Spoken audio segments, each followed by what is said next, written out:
Welcome to Blue Sky Bio's video tutorials. In these live demonstrations, you'll be able to see our new products. This is part 2 of the Hammerless Crestal Sinus Lift Kit Technique video. In this section, we'll be dealing with exactly how to elevate the sinus via using bone graft material being placed safely by the kit. And now we're ready to go ahead and do our bone graft. Barrier with some material. This is a practice model, so we're not going to be using actual TCP, but a material that handles very much similar to it. And we're going to insert it into the osteotomy. And you see that the bone carrier is designed so it actually fits into a 3.6 millimeter osteotomy. Loaded some TCP particles inside the osteotomy. We're now going to take the 3 millimeter side of the bone condenser and we're going to place a 9 millimeter stop, 1 millimeter shorter than the actual stop that was used to create the lift. And that's because we really don't want the instrument entering into the sinus area at all. Okay, I've loaded the stop onto the bone condenser. Now we're going to go ahead and we're going to compress the material. What I'm going to do is I'm going to use a gentle rotating motion to slowly compact the material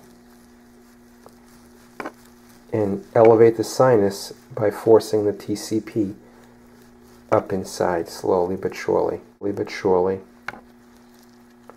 And of course the drill stop is going to prevent me from being overly aggressive and perforating. Let's take a look on the other side and see what we've accomplished. And as you can see, obviously you can't do this on a real patient. We've begun our elevation. This is not rubbery anymore. This feels solid because of the material that I've placed. Now the longer the osteotomy, obviously the more material you're going to be able to place inside because there's more material in the depth of the osteotomy available for compression. So typically I don't think you would need in a 10 millimeter or even an 8 millimeter osteotomy, you wouldn't need more than 3 or 4 loads of bone material to elevate. It's always good to take an x-ray to see where you're up to in terms of your elevation, which is why TCP I think is a better material because it's radio opaque than something that doesn't have any mineral content in it. I am now again placing a second bolus of TCP material inside. The rotational movement to force the material in place.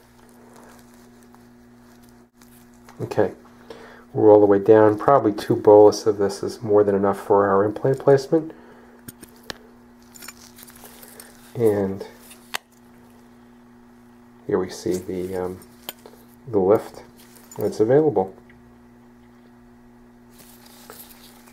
At this point in time, you would place your implant and suture, and you've performed a successful sinus lift procedure using the stop system that prevents perforation and using the safe-sided sinus reamer that generates a plug of bone ahead of the drill so that perforation possibilities are rendered to be extremely rare. For the pleasure of it, we're going to insert a Blue Sky Bio Max implant. It's a new implant that's going to be coming out. This implant is a 4.3 by 11. Very aggressive with a tapered collar.